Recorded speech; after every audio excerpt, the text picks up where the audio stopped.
Republican attorneys general say billionaire Michael Bloomberg is engaging in a politically partisan ploy to use Democratic AGs to go after energy companies. Bloomberg Philanthropies plowed millions of dollars into a non-profit group that has embedded 18 attorneys into 11 Democratic AG offices, some of whom have gone on to sue ExxonMobil and the Trump administration. The head of the Republican Attorney General Association argues Bloomberg's work would be a major scandal if he was President Donald Trump and was financing GOP AGs. Republican attorneys general are arguing that billionaire Michael Bloomberg is using his vast wealth to embed an army of lawyers into state offices for the purpose of taking on oil companies and President Donald Trump.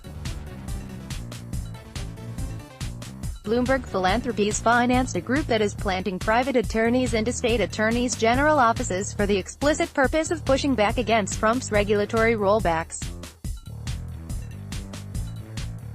What's problematic is the arrangement through which a private organization or individual can promote an overtly political agenda by paying the salaries of government employees, Indiana Attorney General AG Curtis Hill, a Republican, told the Daily Caller News Foundation, citing a common criticism of New York University's State Energy and Environmental Impact Center (SEIC). Bloomberg's philanthropy supported the center with a $6 million grant. The NYU School of Law launched the group in 2017 to identify and hire NYU law fellows who serve as special assistant attorneys general in state attorney general offices, focusing on clean energy, climate and environmental matters, according to the NYU Law website. Bloomberg, a prominent Democratic donor and presidential contender in 2020, is effectively weaponizing attorneys general offices for his own purposes, Republicans say. SEIC said in a December 2019 report that state attorneys general had taken 300 significant actions since the start of the Trump administration in early 2017. The report fleshed out work AGs are doing to combat Trump's climate policies. There are roughly 18 SEIC law fellows holding down positions in 11 Democratic Attorney General offices, including in Washington, D.C., Delaware, Connecticut, Illinois, Maryland, Massachusetts, Minnesota, New Mexico, New York, Oregon and Washington, according to NYU's website.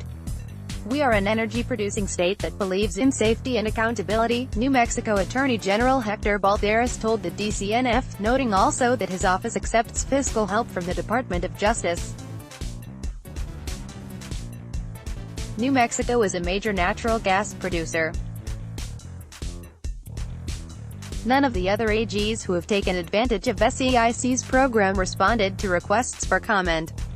U.S. Democratic candidate for State Attorney General Keith Ellison speaks to campaign volunteers in Minneapolis, Minnesota, U.S., October 27, 2018. Reuters, Brian Snyder. Neither Bloomberg Philanthropies nor Bloomberg's campaign responded for comment. Related, exclusive, court memos shed light on Michael Bloomberg's role in NYC's climate crusade. Hill and others believe Bloomberg is skirting what is ethically acceptable. And all of the government employees being compensated in this manner are lawyers working for Democratic attorneys general, according to NYU's website. This whole scenario raises obvious ethical and legal concerns, he said. Texas Attorney General Ken Paxton has also been a vocal critic of Bloomberg's group. The ethical problems with this scheme are obvious, Paxton, a Republican, said in a December 2019 statement. Democratic state AG offices are taking on seasoned attorneys being paid by a radical liberal Democratic presidential primary candidate, he said before suggesting the special assistants wield state police power to lay the groundwork for Bloomberg's climate agenda. Republican Georgia AG Christopher Carr is also expressing concerns about the optics of such a mission. AG Carr has serious concerns about this program and the ability of these lawyers to represent a state in an unbiased manner. Katie Bird, a spokeswoman for Carr's office, told the DCNF. Georgia doesn't accept private money when it employs such assistants, she noted. Other officials inside the Republican ecosphere want media to do more to flesh out Bloomberg's work. Bloomberg's willingness to dump money on groups is effectively crowding out media criticism of his work at the SEIC, according to Republican Attorney General Association, RAGA, Executive Director Adam Piper. "These folks are the definition of mercenaries," he told the DCNF, referring to the SEIC fellows. "Imagine if Donald Trump in 2012 decided to put a bunch of grants together to put a bunch of sources inside Republican attorneys' general offices," Piper said, noting what he believes is the media's poor coverage of Bloomberg's donations. Our AGA's sole mission is to elect Republican attorneys general.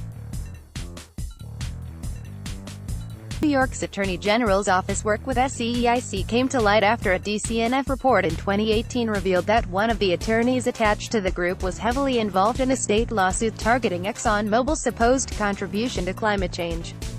Gavin McCabe, a lawyer connected to Bloomberg Philanthropies, signed an amicus brief in June 2018 supporting New York City's year-long climate lawsuit against Exxon and Chevron. He made himself a part of a lawsuit demanding energy companies compensate the city for the damage related to global warming. Texas Attorney General Ken Paxton, C., holds a news conference. Reuters, Jonathan Ernst U.S. District Judge John Keenan dismissed the case in 2018 after months of arguments. Related, Bloomberg News pledges not to investigate Democratic presidential candidates. At least one state reportedly worked to prevent attorneys general offices from accepting Bloomberg's legal fellows. Republicans in Virginia's General Assembly approved an amendment to a budget proposal in March 2019 state that all attorneys working in the AG's office must be employees of Virginia. Carr, Hill and other Republican AGs are speaking up as reports show Bloomberg secretly founded a tech company called Hawkfish in 2019 to help collect data on voters and promote his run for president. Hawkfish was also designed to help Democratic candidates in Virginia and elsewhere win congressional seats in 2018. Democrats retook the U.S. House of Representatives that year. Reports on Hawkfish, as well as Paxton's criticisms regarding SEIC, also come as Bloomberg News announced in November that its reporters will not conduct investigative reporting on any of the Democratic presidential candidates, including Bloomberg himself. The outlet will continue to investigate the Trump administration. Editor-in-chief John Micklethwait wrote in a note to staffers in November, the month Bloomberg announced his bid. He also said two of Bloomberg News' top opinion editors, Tim O'Brien and David Shipley, would join their boss's presidential campaign. Content created by the Daily Caller News Foundation is available without charge to any eligible news publisher that can provide a large audience. For licensing opportunities of our original content, please contact licensing@dailycallernewsfoundation.org. Let's block ads. Why?